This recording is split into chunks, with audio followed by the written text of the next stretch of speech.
পরিস্থিতি, অন্যদিকে এসএসসি যারা চাকরি প্রার্থী তারা এই অবস্থা, বা মুর্শিদাবাদের ঘটনা।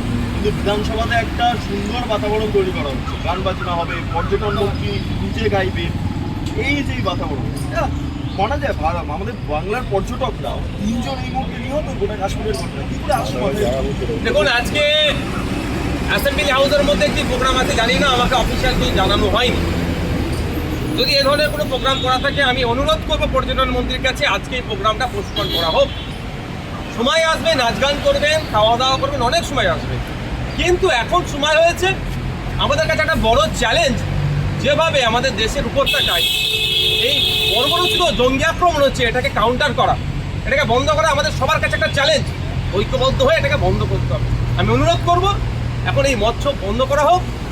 আমাদের বাংলার 3 জন পর্যটকের ওপরেও এই ধরনের হিংসা নেমে এসছে।